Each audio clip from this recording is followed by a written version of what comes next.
Hi everyone, welcome to this reading. I have my crystal ball off to the side, so I will be scrying throughout this message. If you're new to my channel, my readings are a little different, and if you're turning, welcome back. You know how we do. If it doesn't resonate with you, if you're forcing the story to fit, arguing with it in any way, just leave it behind for the people who it's meant for.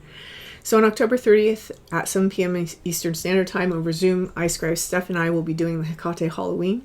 There's a link in the description box below if you'd like to read more about it. And over on the other channel, there are two new subliminals. One is the road opener, designed to help you with any obstacles or blocks that you're currently experiencing. And the other one is the nervous system reset, which is for deep feelings of calm and safety. All right, let's go ahead and let's begin. Oh, in the description box. That channel's in the description box. Okay. Oh, I'm already getting pulled in, so I don't need to do my thing. Okay. There's something here about there's a lot of like shifting. I almost feel like this is like identity shifting, and it's almost like whoever this message is for, it's something that you have to realize is that you're not the same person that you were even a month ago. Like, you have shifted your self-concept and your identity so much, especially by the actions that you've been taking, that it's really important to understand that when you're consistently thinking about the past, what you're doing is you're putting yourself in the same vibration, right? Right now, what's happening is you are in a present moment. And in this present moment, you're basically creating your future. Right? So it's taking your energy and your sovereignty away from whatever it is that you've left behind. I do feel that for some of you, this is insights about yourself, right? Certain ways that maybe you've been playing small, or that you've been allowing others to keep you stuck, and kind of pouring over that and over that. It's like know when you're kicking a dead horse, right? Understand when you've already gotten the message. Okay, yeah, so that's interesting. I don't know that I've ever gotten that before. It's almost like a ruminating on self habits. And sometimes when we do that too much, right, what we're actually doing is we're furthering the problem. So if you have this insight and you feel like you integrated the lesson, like, okay, I see that now, allow yourself to pick new thought patterns going forward in the future, because what's happening is that the energy that you're vibrating at in this present moment, this is the energy that your future is building off of.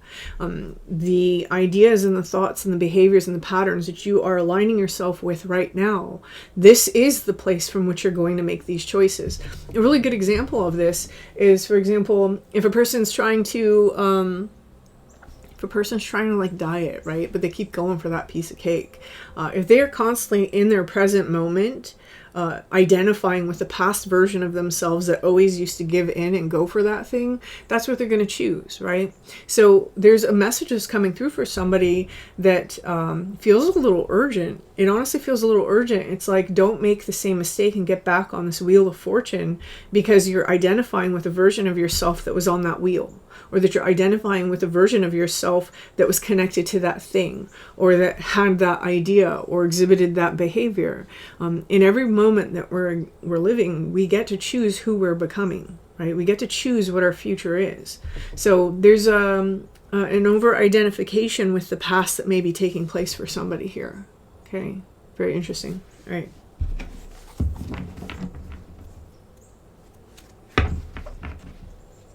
I just heard self-focus. So one of the reasons why this can happen for us sometimes, you know, we're so focused on the external, right? We're so focused on the external, and of course, like, that's how this game is designed. And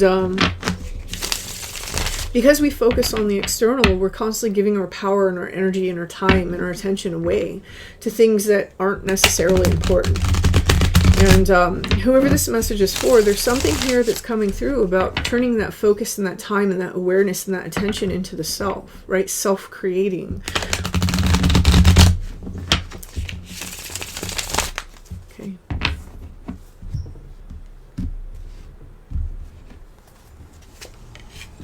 Temperance. Yeah. So, there are a lot of things that are being integrated right now that we've gone through in whatever this past thing is, right? For whoever this message is for. And in this integration, there seems to be the appearance of like new wisdoms. I'm seeing that owl on our little witch hat. But notice this little guy in her pocket. He's like all up in it. He's very curious. What's going on? What's going on? It's like there's an aspect of ourself that even though we can see the integration happening, it's almost like getting in our own way a little bit by wondering, oh, is it real? Am I really out of this? Am I really out of this? That's a choice, right? That's a choice for whoever this message is for, right? I'm not saying that that's a general statement. It's just whoever this message is for, it's coming through very clearly that gets to be your choice this time. There's still like this, we're not out of the thick of it yet, meaning we're still in a process where that cauldron is bubbling, right? That cauldron is bubbling. Something's a brewing here. And we're adding the ingredients to it. There's things that we're sort of integrating inside of ourselves, and depending on how well we allow ourselves to integrate the information will determine what ingredients are being put out into our universe, right? Into the echo. I always call reality like the echo chamber. It's going to reflect back to us or echo back to us the energy that we're currently putting in. This is why the message is coming through, to be more present, to be in the present moment, to allow your nervous system to kind of relax. Again, over on the other channel, to allow that to relax, because that does dictate the baseline of your feeling state. There's a particular attention that is meant to be placed on the heart. The color green is really standing out to me here. That's why I'm saying that. Okay, and then we have the Four of Cups.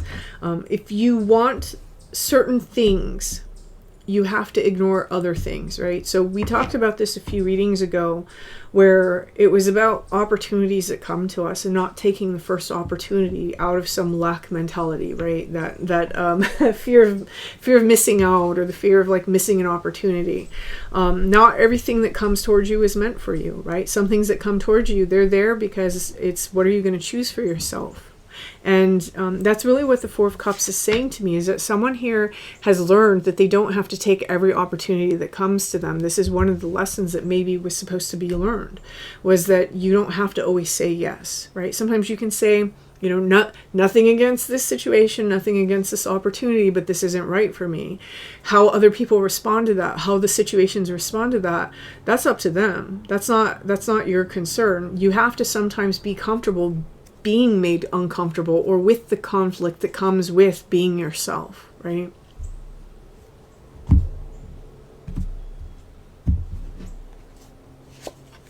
Here we have the Chariot. This is that balance. So whatever it is that someone is trying to alchemize and integrate, I do see that you're going to do that. And you're going to do that through the process of these opportunities coming forward to you. Sometimes these are things from the past. Remember, these are ghosts coming forward. So you may have these opportunities from the past that are coming forward. You don't have to answer. You don't have to answer the door when someone knocks at it. I regularly don't answer the door when somebody knocks at it. I'm in my PJs all day. Leave me alone. I'm covered in puppy. You don't have to answer that door. And sometimes it's better if you let the past be the past, and you have that fence to keep it out, right? You're going places. You're in this chariot. You're moving on.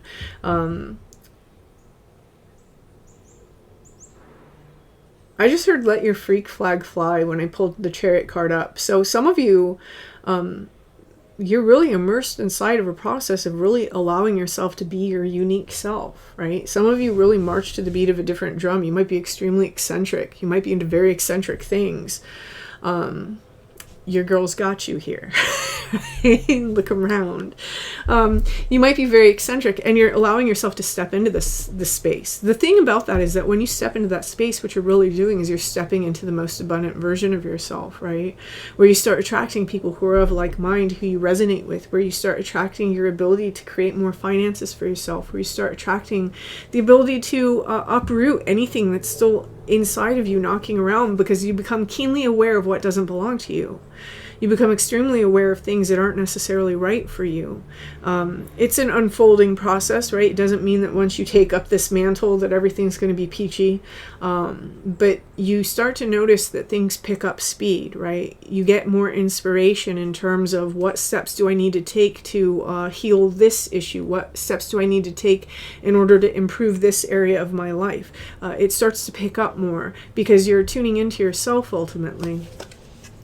Here we have the Three of Ghosts. There's a celebration that's coming for whoever this message is for. Quite possibly a union of very like-minded people. That's this can be reunion celebrations. I'm not seeing it as a reunion. I'm seeing that there may be people who want to reunite. But this really feels like things that are bound and woven into a fabric that we created out of this energy that we're expressing in the present moment. Meaning, someone here, you're really understanding the idea of being present within yourself, of being present within your body, of creating from a space of the present moment.